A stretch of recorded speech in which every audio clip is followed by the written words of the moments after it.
انسان کے مرنے کے بعد قبر میں ہی حساب و کتاب شروع ہو جاتا ہے یا قیامت کے دن حساب لیا جائے گا؟ بہت ہی امپورٹنٹ سوال ہے کہ جب کوئی انسان مر جاتا ہے تو اس سے جو حساب و کتاب شروع ہوتا ہے وہ قبر میں ہی شروع کر دیا جاتا ہے یا قبر میں کوئی حساب و کتاب نہیں ہوتا بلکہ آخرت میں حساب و کتاب ہوگا؟ دیکھیں، انسان کے مرنے کے بعد جب بندے کو قبر کے اندر مردے کو رکھا جاتا ہے تو آقا علیہ الصلوۃ والسلام نے ارشاد فرمایا کہ کچھ چیزیں ایسی ہیں، کچھ ایسے حساب و کتاب ہیں جن کا انسان سے پوچھ گچھ اور سوال و جواب قبر میں کیے جاتے ہیں، اور کچھ ایسی چیزیں ہیں جن کا حساب و کتاب قیامت کے دن ہوگا۔ اب سمجھنا یہ ہے کہ وہ کون سی چیزیں ہیں جن کا حساب و کتاب قبر میں ہی ہو جاتا ہے، وہ کون سی چیزیں ہیں جن کا حساب قیامت کے دن کیا جائے گا۔ آقا علیہ الصلوۃ والسلام نے ارشاد فرمایا کہ جب کوئی بندہ مر جاتا ہے، کسی انسان کا انتقال ہو جاتا ہے اور اس بندے کو، اس مرحوم کو قبر کے اندر رکھا جاتا ہے، تو جیسے ہی لوگ اس کی تدفین کے بعد، مٹی دینے کے بعد جیسے ہی قبر سے تھوڑا سا دور ہٹتے ہیں نا، آقا علیہ الصلوۃ والسلام نے ارشاد فرمایا کہ اس کے پاس دو فرشتے آتے ہیں، اور جن میں سے ایک کا نام منکر، دوسرے کا نام نکیر ہوتا ہے۔ یہ بات بہت مشہور ہے، آپ نے سنی ہوگی پہلے بھی، اور آ کر تین سوال کرتے ہیں۔ پہلا سوال پوچھتے ہیں کہ من ربک، تمہارا رب کون ہے؟ ما دینک، تمہارا دین کیا ہے؟ ما کنت تقول فی شأن ھذہ الرجل، حضور صلی اللہ علیہ وآلہ وسلم کی عظمت کے بارے میں تمہارا کیا خیال تھا؟ اب یہ سوال جو ہوں گے نا، یہ عربی میں ہوں گے، اور ہر انسان جو جواب دے گا وہ عربی میں ہی دے گا۔ اب ظاہر سی بات ہے کہ ہمیں عربی اگر نہیں آتی ہے تو اب ہم کس طرح سے جواب دیں گے؟ تو جو اللہ ہم کو اردو بلوا رہا ہے نا، قبر میں ہم کو وہی عربی بھی بلوائے گا۔ آقا علیہ الصلوۃ والسلام نے فرمایا کہ قیامت کے دن کچھ لوگ ایسے ہوں گے جو اپنے سر کے بل چلیں گے۔ تو صحابہ نے پوچھا کہ یا رسول اللہ صلی اللہ علیہ وآلہ وسلم، قیامت کے دن لوگ سر کے بل کس طرح سے چلیں گے، کیسے چل پائیں گے؟ سر کے بل چلنا، بھائی ہم تو پیروں کے بل چلتے ہیں، اور پیر ہمارے اوپر، سر ہو نیچے، تو ہم سر کے بل کس طرح سے چلیں گے؟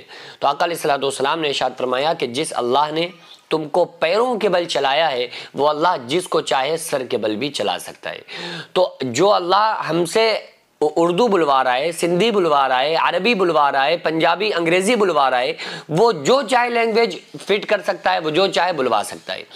لیکن جو نیک انسان ہوگا، جو انسان نیک ہوگا، پابند شریعت ہوگا، وہ قبر میں فوراً عربی میں جواب دے گا، اور وہ کہے گا فرشتے کے جواب میں، ربی اللہ، میرا رب اللہ ہے، دین الاسلام، میرا دین اسلام ہے، محمد رسول اللہ صلی اللہ علیہ وسلم، محمد صلی اللہ علیہ وسلم اللہ کے رسول ہیں۔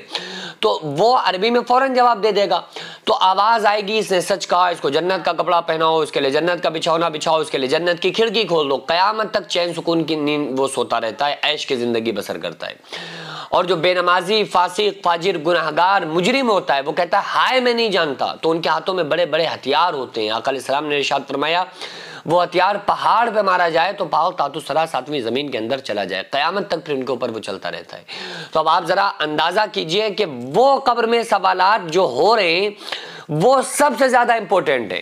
وہ سوال ایسے ہیں جو آگے کے سوالوں کو کلیئر کرتے ہیں کہ آگے کے سوالوں میں جو قیامت میں حشر کے جو سوال ہیں ان میں بندہ کھرا اترے گا یا نہیں اترے گا، یہ انہی سوالوں سے معلوم ہو جاتا ہے جو بندے سے قبر میں کیے جاتے ہیں۔ کیونکہ قبر جو ہے آخرت کی منزلوں میں سے پہلی منزل ہے اور دنیا کی منزلوں میں سے آخری منزل ہے۔ جو بندہ قبر سے نکل گیا وہ سب سے نکل گیا۔ تو جس نے ان تین سوالوں کے جواب صحیح دے دیے نا، تو سمجھو آنے والے جتنی منزلیں ہیں اور آنے والے جتنے بھی سوالات ہیں وہ بندہ صحیح سب میں جوابات دے دے گا۔ لیکن اگر بندہ اس میں ہلک گیا، اس میں پھنس گیا، تو آنے والی منزلیں اس کے لیے خطرناک ہوتی چلی جائیں گی۔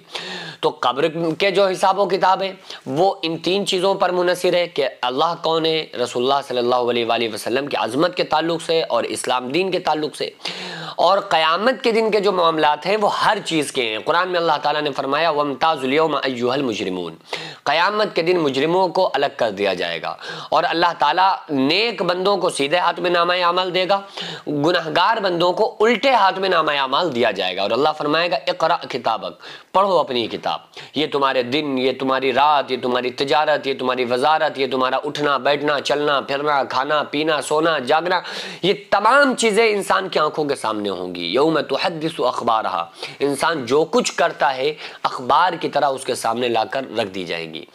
تو وہ معاملات کا جہاں تک تعلق ہے اس کا جو حساب و کتاب ہوگا وہ قیامت کے دن ہوگا.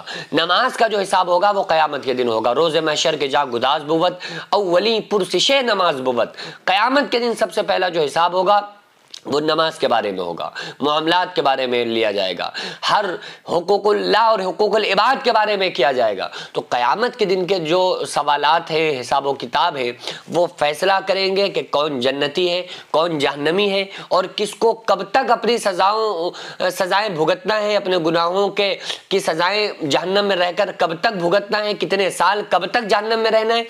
یہ قیامت کے دن کے حساب و کتاب سے کلیئر ہوگا. اور قبر میں جو سوال ہوں گے ان سوالوں سے یہ کلیئر ہوگا کہ بندے کی آنے والی منزلیں کیسی ہیں، بندہ جنتی ہے یا جہنمی ہے. وہ 3 سوالوں پر قبر کی جو لائف ہے، اچھی ہونا یا بری ہونا، خطرناک ہونا، صرف ان 3 سوالوں پر منحصر ہے. ان 3 سوالوں کے صحیح جواب بندے نے دے دیے تو وہ نیک ہے، نہیں دے پایا تو وہ گناہگار جہنمی ہے. اور یہ جواب وہی دے پائے گا جو دنیا میں شریعت کا پابند رہ کر زندگی گزارے گا، جو پیارے آقا صلی اللہ علیہ وآلہ وسلم کے بتائے ہوئے طریقوں پر عمل کرے گا. ابھی ضرورت ہے جو جینس مدرسہ منہاج الحسین آغازیہ مداریہ مکن پور شریف میں جو قائم ہے، چل رہا ہے، تو اس کا صرف ایک ہال ہے جس میں بچے رہتے بھی ہیں. جو بیرونی بچے ہیں وہ وہیں رہتے ہیں، وہیں کھاتے ہیں، وہیں پیتے ہیں. جن کے رہنے کا بھی کوئی پروپر ان کے رہنے کا کوئی ہال یا کوئی رہنے کے لیے ہاسٹل کمرے وغیرہ موجود نہیں ہیں، جس کی چھت پر انشاءاللہ تعالیٰ اگر کچھ کمرے بن جائیں تو بچوں کے رہنے میں اور اساتذہ کے وہاں پہ رکنے میں کچھ آسانی ہو جائے. کیونکہ پورا مدرسہ جو بنا ہے، اللہ رب العزت کی قسم کھا کے بتا رہا ہوں کہ بغیر کسی فنڈنگ، بغیر کسی چندے کے بنا ہے. جو اللہ نے مجھ سے کام لیا، میں نے خود کام کیا. اور یہ آپ کو فوقیت کے لیے نہیں بتا رہا ہوں بلکہ صرف آپ کے حوصلے کے لیے بتا رہا ہوں. تو اس کے لیے تعمیری کچھ کام ہونا ہے. آپ لوگوں سے خصوصی گزارش ہے کہ اس کار خیر میں تعاون کریں، اس کام میں حصہ لیں، تاکہ ہمارا یہ جو کام ہے، یہ جو مشن ہے، یہ کمپلیٹ ہو سکے. اللہ تبارک و تعالیٰ اس کا صلہ ہم کو عطا فرمائے.